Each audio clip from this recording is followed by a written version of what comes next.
Sabe aquele tipo de pessoa que chega numa nova comunidade, seja um grupo religioso, uma startup, ou até mesmo um círculo de amigos? Sei bem. Aquela pessoa que chega com uma energia super contagiante, né? Exato. Tipo, a pessoa se envolve em absolutamente tudo, levanta a mão para todos os projetos, logo assume uma posição de liderança, e aí uns 6 meses depois, ela simplesmente desaparece. Nossa, evapora completamente. Pois é. E o mais curioso de tudo isso é que ela vai repetir exatamente esse mesmo ciclo em outro lugar logo em seguida. É um padrão impressionante e muito mais comum do que a gente imagina. Geralmente, a justificativa que essa pessoa dá é sempre externa, sabe? Do tipo, a culpa nunca é dela? Exatamente. Ela diz coisas como: a visão do grupo não alinhava mais com a minha, ou a liderança não me deu o espaço que eu merecia, ou até, sei lá, a energia do lugar mudou. Certo, vamos desempacotar isso, porque a nossa análise profunda de hoje vai mergulhar fundo exatamente nesse comportamento. Tô muito animada para essa discussão. Eu também. É um tema que rende muito. Demais. Nós vamos explorar uma tese muito provocativa que foi desenvolvida pelo pensador, teólogo e psicanalista Sidney Neres Soares. Ele argumenta que esse padrão de pular de galho em galho não é um problema moderno de incompatibilidade de agendas, não. Não, de jeito nenhum. O foco dele, especialmente no contexto de igrejas, que é a base do estudo, aponta para algo muito mais antigo. Sim, ele diz que é um problema de ego que remonta lá à construção da Torre de Babel. E a grande questão que fica no ar para quem está acompanhando a gente hoje é a seguinte: e se a nossa dificuldade de conexão com o sagrado, ou até com o próximo, não for um problema de idioma, mas sim um problema crônico de vaidade? É uma premissa muito forte.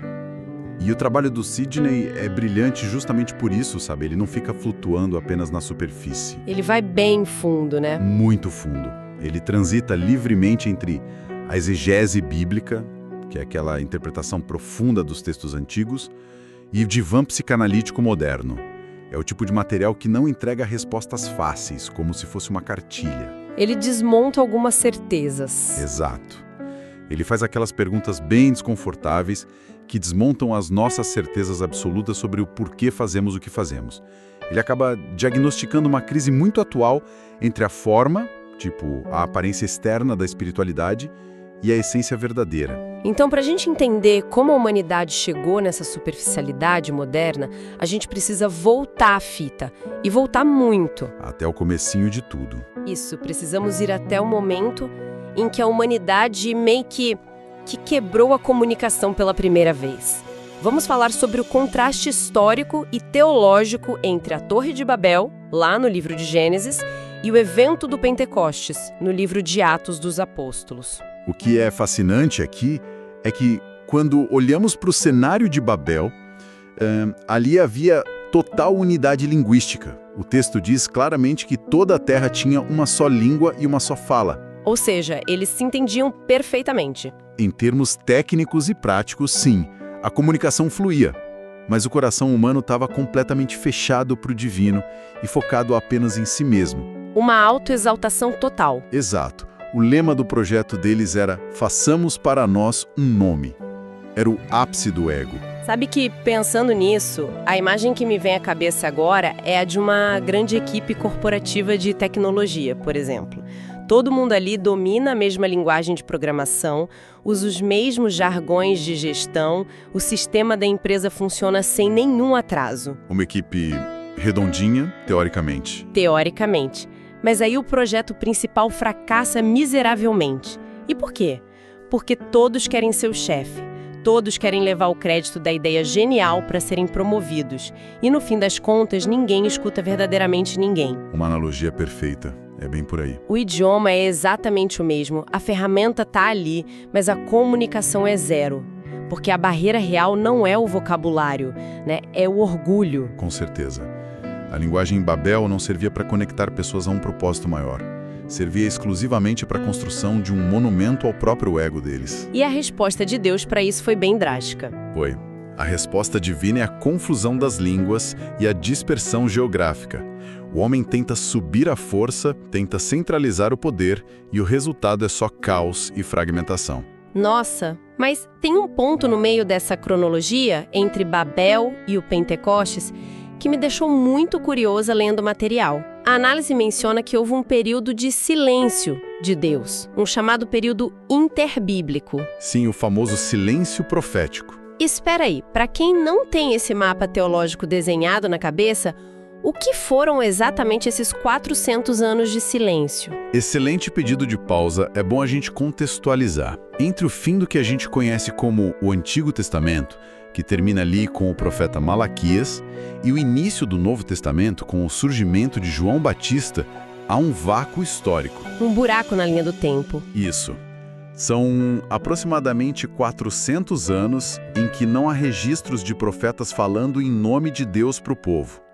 E a conexão disso com Babel é muito direta. Como assim? Durante esse tempo, a religião tinha se tornado um sistema humano extremamente rígido, muito político e institucionalizado. A estrutura arquitetônica estava lá, bonitona. Os rituais aconteciam religiosamente. Mas a essência tinha se perdido. Totalmente. O coração daquele sistema não estava disposto a ouvir nada novo. Era apenas um monólogo humano. Deus silenciou porque a comunicação espiritual havia virado um fim em si mesma, sabe? Uma performance vazia só para manter o poder da liderança da época. Caramba! Então o silêncio profético não foi uma ausência acidental. Foi uma resposta direta à surdez humana. As pessoas estavam, ocupadas demais ouvindo a própria voz. Exato. Brilhante. E isso prepara o palco perfeitamente para o contraste absoluto que vai acontecer depois. Lá em Atos capítulo 2, com o Pentecostes. Que é meio que a reversão da maldição de Babel, né? É a reversão completa e de uma forma muito simbólica. E é aqui que os detalhes linguísticos do texto ficam incríveis na pesquisa do Sidney. Porque quando o Pentecostes acontece e o Espírito Santo desce sobre os apóstolos, a reação deles não foi um balbucio sem sentido. Não mesmo. Foi algo muito estruturado. A pesquisa destaca que os textos originais em grego usam dois termos muito específicos. Eles usam glossa, que se refere a um idioma formal, uma linguagem estruturada, e dialectos, que aponta para um dialeto regional facilmente reconhecível por quem está ouvindo. E isso muda toda a compreensão do evento.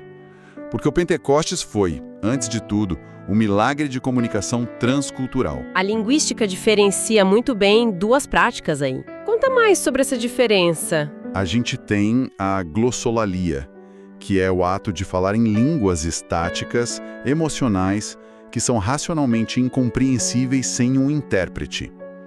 E do outro lado, a gente tem a xenolalia. Xenolalia.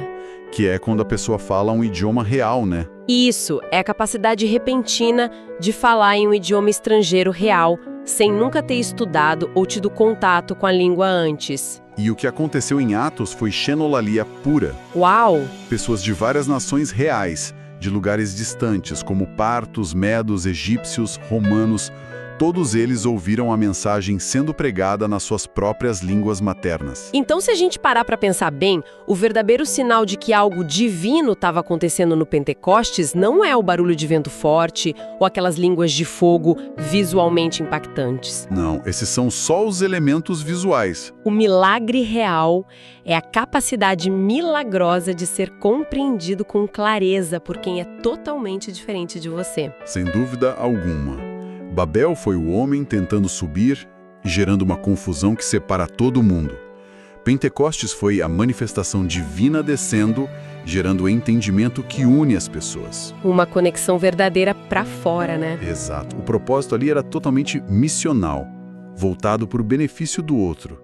O milagre não foi um exibicionismo de falar várias línguas, foi a ponte real da compreensão coletiva. O que me leva a pensar numa coisa importante.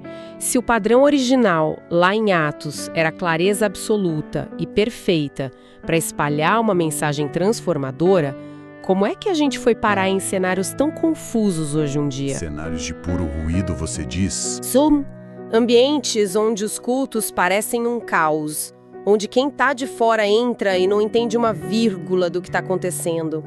Alguma coisa se quebrou de novo no meio desse caminho. Quebrou, e olha, quebrou muito rápido. Para a gente entender como essa transição triste aconteceu, a gente precisa olhar ainda para o primeiro século, especificamente por os problemas que surgiram na igreja da cidade de Corinto. Ah, Corinto. Aqui é que a coisa fica realmente interessante, pessoal. Lendo sobre a situação em Corinto, a sensação que dá é que se Atos 2 foi uma transmissão via satélite em alta definição, Corinto virou pura estática de rádio. Pura estática, só chiado. A imagem mental que eu formo é a de alguém distribuindo um megafone para cada pessoa dentro de uma sala pequena e fechada.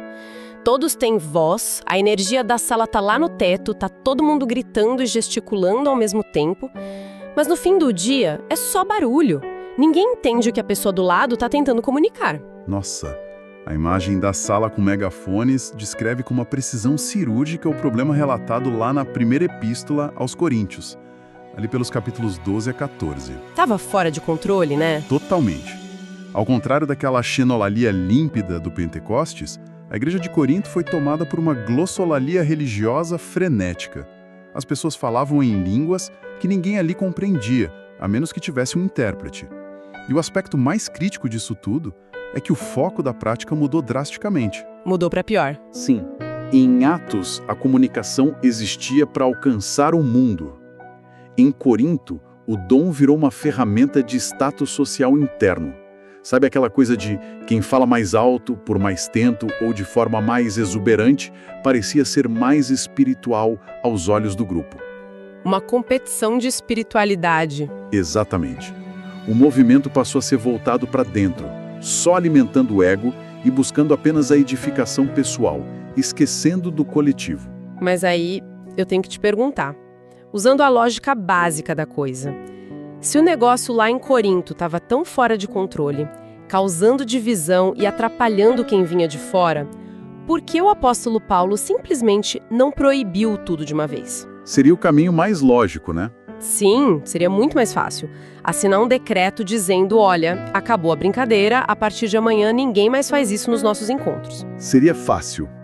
Mas Paulo era um estrategista brilhante e um mestre da retórica humana.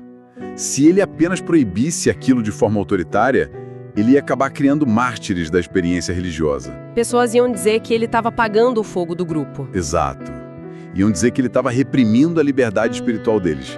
Então, em vez disso, ele usou uma tática genial de correção por contraste e redução. Ele não proibiu, mas construiu o que a análise teológica chama de uma prisão teológica para a prática. Prisão teológica? Como assim? Ele estabeleceu regras metodológicas que eram inescapáveis. Primeiro, ele exigiu que houvesse amor prático. Ele disse que sem o amor pelo próximo, qualquer fala eloquente era apenas como um sino irritante batendo. Só barulho chato. Isso.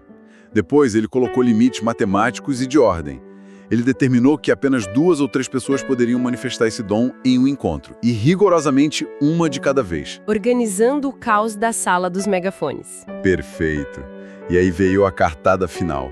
A regra de ouro dele foi a obrigatoriedade de um intérprete.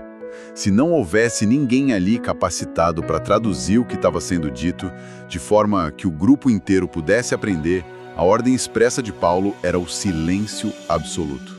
Sensacional. Ele amarrou a prática de um jeito muito inteligente. Ele neutralizou o ego. Sim.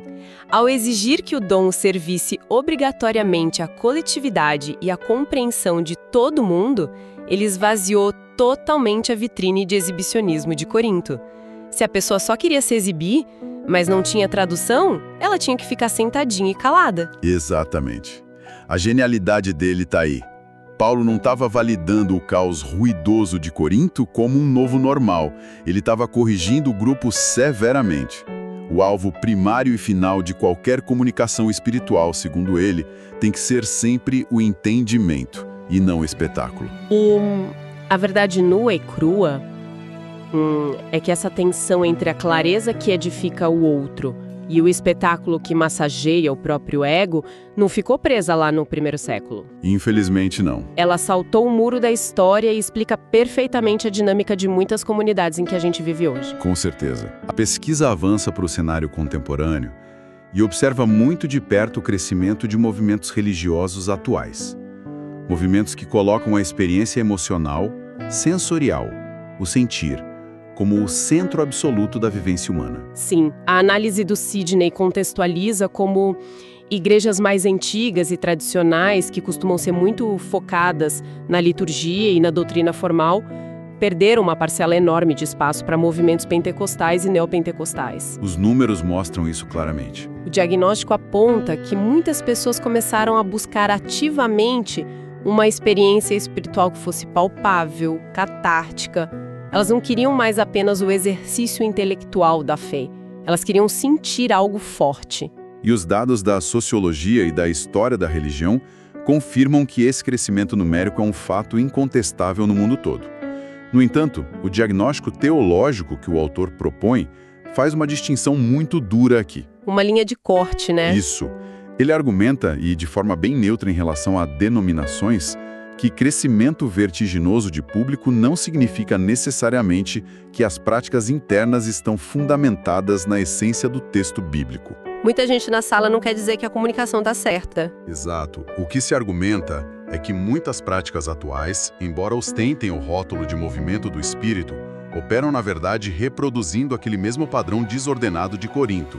O foco recai sobre a performance do indivíduo e a busca por um êxtase, muitas vezes sem qualquer inteligibilidade ou aplicação prática que transforme de fato o caráter daquela comunidade. Sabe uma confusão que eu acho que acontece muito nesse tipo de ambiente focado em alta performance e estética? É a linha tênue e muito perigosa entre o que é um dom espiritual legítimo e o que é apenas um talento natural bem polido. Esse é um ponto fantástico e muito sensível. Porque, se a pessoa é altamente carismática, tem uma oratória impecável, sabe conduzir a emoção do público ou canta de forma impressionante, é muito fácil e até tentador o grupo olhar para ela e dizer: nossa, que unção! Essa pessoa tem um dom muito especial. Esse é um dos pontos mais críticos que a tese aborda. É preciso separar muito bem as coisas. O talento é algo natural e treinável. Qualquer pessoa com dedicação pode fazer aulas de canto, estudar técnicas de oratória e se tornar alguém cativante no palco. É técnica, né? Treino e repetição. Isso. O talento inevitavelmente impressiona e gera aplausos. Mas na estrutura bíblica, o dom espiritual é de uma natureza totalmente diferente, porque ele exige algo que o talento bruto dispensa. Ele exige o fruto do Espírito, que o apóstolo Paulo descreve muito bem lá na carta aos Gálatas. E esse fruto tem a ver com o comportamento real da pessoa. Exatamente. Envolve qualidades como amor verdadeiro, paciência, bondade e principalmente domínio próprio. É o caráter moral da pessoa nos bastidores, sabe? Quando as luzes do palco se apagam e não tem ninguém aplaudindo. Precisamente. Sem um caráter sendo constantemente moldado e transformado, o dom é esvaziado do seu propósito real. Ele vira apenas uma casca. Vira palco, entretenimento. Vira palco, como você muito bem colocou. E quando o ambiente prioriza a visibilidade em detrimento da profundidade da ética diária, a gente está testemunhando a recriação do espírito exibicionista de Corinto em pleno século XXI. E é exatamente aí, depois de toda essa construção, que a gente chega ao grande clímax de toda essa dinâmica comportamental. Porque, pensa comigo, quando a espiritualidade é reduzida a um palco e o talento mascara a falta de caráter, o que acontece quando essa estrela da comunidade, no auge do sucesso dela, é finalmente confrontada pela essência real da mensagem? Quando a máscara cai. Sim, aquela mensagem que não quer os aplausos dela, mas que aponta o dedo e exige mudança de atitude, renúncia e morte do próprio ego. O que essa pessoa faz? Ela foge. Imediatamente. Pois é. Então, o que tudo isso significa na prática? Isso nos leva à tese central do Sidney Neri Soares, o fenômeno que ele chama de êxodo religioso. Ele argumenta profundamente que essa migração constante de pessoas pulando entre congregações não é um sintoma de mera insatisfação com a gestão do local. Não é porque a cadeira é desconfortável ou o som é ruim. Longe disso. É, na verdade, um complexíssimo mecanismo de defesa psicológico, sociológico e espiritual. Deixa eu tentar trazer isso para o nosso dia a dia para ver se eu visualizo bem. A gente falou de corporações, mas vamos pensar numa academia de ginástica, super badalada. Boa, vamos lá. Nos primeiros meses, a pessoa está empolgadíssima. Ela compra as melhores roupas, faz amizade com todos os instrutores, tira selfie no espelho todo dia, adora a música do lugar. Tá vivendo a lua de mel com a academia. Total. Mas aí, o treinador senta com ela e diz: olha, legal, a fase de adaptação acabou, agora a gente vai dobrar a carga. Vai doer, você vai suar de verdade, vai ter que acordar mais cedo e parar com fast food se quiser ver resultado real. E aí a realidade bate na porta. E o que a pessoa faz diante dessa pressão? Ela raramente admite que tem preguiça, né? Em vez disso, ela diz que a vibe daquela academia não serve mais para ela, que o treinador é muito exigente e tóxico. Aí ela cancela a matrícula e vai procurar outra academia para poder recomeçar o ciclo de levantar pezinhos leves e tirar a selfie, fugindo do esforço real que constrói músculos. Uma imagem fantástica e extremamente atual. O problema ali não é a estrutura física da academia, é a recusa interna em suportar a dor do esforço que transforma a musculatura. Na vida religiosa é a mesma coisa. O mesmo mecanismo. Esse peso é a mensagem de confronto da palavra. Quando a pessoa percebe que o ambiente não vai mais apenas afagar o ego dela, mas vai exigir que ela enfrente suas falhas, a pressão psíquica fica insuportável e ela vai buscar um ambiente mais brando e confortável. Mas espera aí, eu preciso ser a advogada do diabo aqui por um segundo porque eu acho importante. Pode falar? A gente não pode colocar todo mundo no mesmo balaio.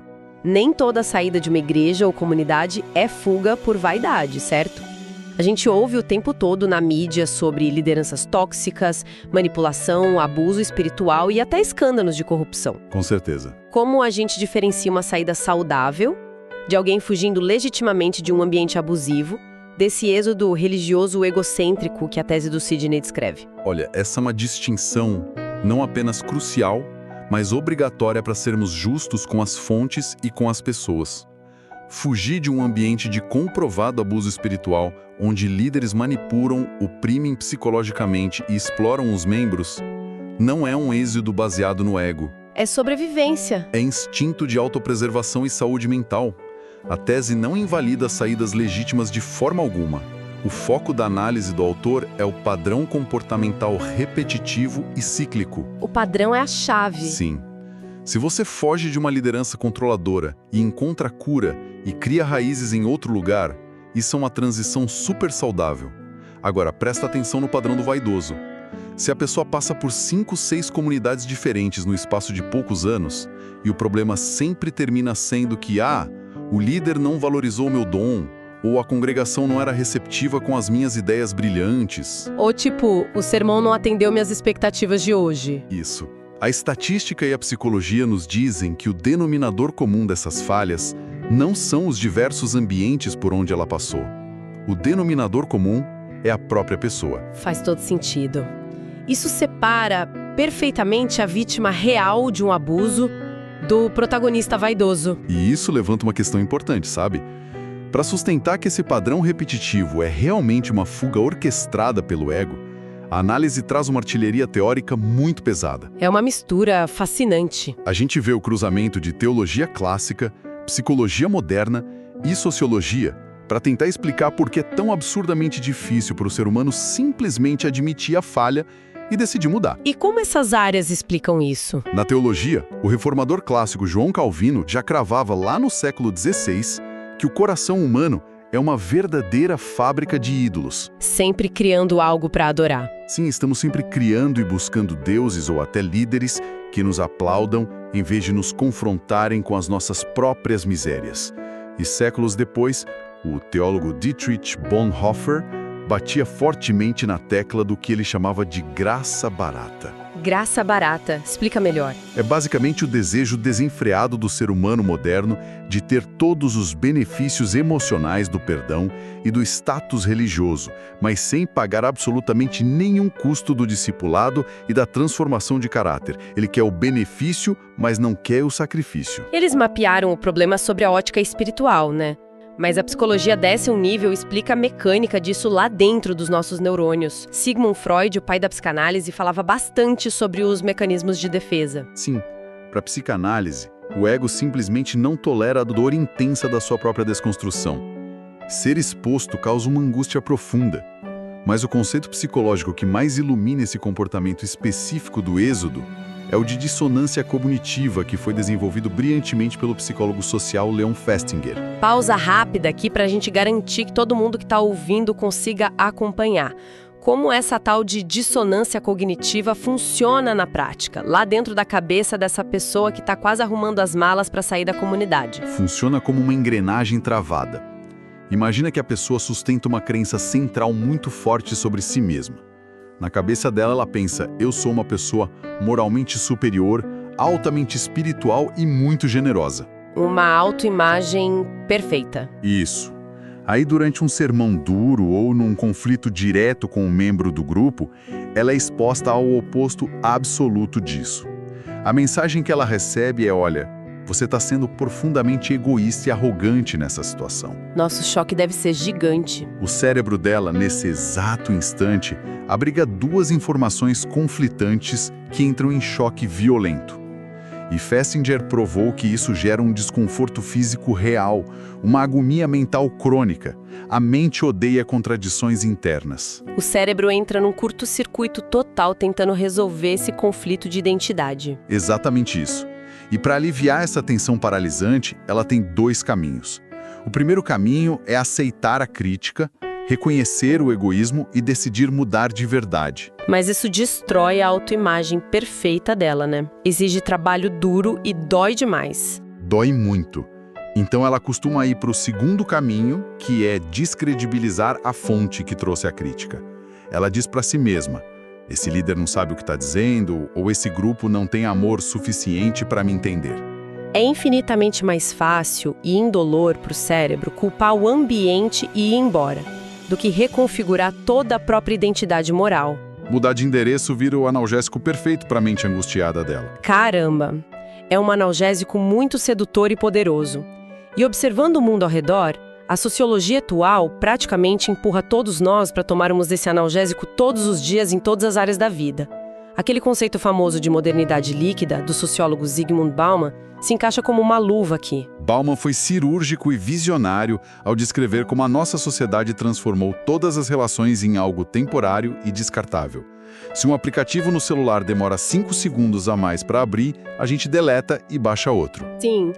Se um relacionamento romântico fica difícil na primeira discussão séria, a pessoa simplesmente dá ghosting e some. Essa fluidez invadiu o território do sagrado e das relações comunitárias profundas.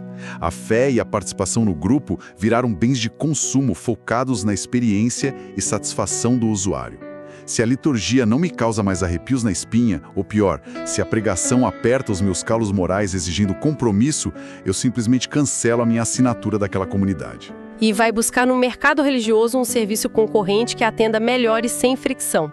O que nos leva a uma síntese de cair o queixo, depois de analisar todos esses autores. Qual seria a sua síntese? O êxodo religioso contemporâneo, esse que é motivado pela vaidade, não é uma revolta e uma fuga de estruturas institucionais ou dogmas. É a tentativa exaustiva e inútil de fugir do espelho. Fugir do espelho. Perfeito. A palavra, quando comunicada com aquela clareza cortante lá do Pentecostes, atua como um espelho de altíssima resolução. Ela expõe cada mancha, cada intenção torta, cada grama de orgulho. E quem não está disposto a lidar com a própria feiura interna refletida ali, acaba repetindo o erro clássico de Babel, de querer apenas a exaltação, ou o erro de Corinto, de querer só o palco. A pessoa vira as costas para o espelho e sai andando, procurando um lugar que só tenha holofote. É o conflito eterno da condição humana. A luta dramática entre a verdade que incomoda e transforma e o ego que resiste e tenta se autopreservar a qualquer custo. A pessoa não está fugindo do prédio da igreja. Ela está correndo desesperadamente da revelação nua e crua de quem ela realmente é. Nossa, que viagem profunda que a gente fez hoje. Eu tô impressionada. E quer saber de uma coisa? Embora o contexto primário da pesquisa e da tese que a gente discutiu seja essencialmente religioso, a mecânica disso se aplica a praticamente tudo na nossa vida. Com certeza, a gente vê isso em todo lugar. Pensa na sua carreira profissional, no pessoal que acompanha a gente aqui, nos seus relacionamentos familiares ou amizades de longa data. Quantas vezes nós não abandonamos um projeto desafiador no trabalho ou esfriamos um relacionamento importante apenas porque o espelho daquela convivência diária começou a refletir parte de nós que a gente não queria consertar? O mecanismo de defesa é o mesmo. É verdade.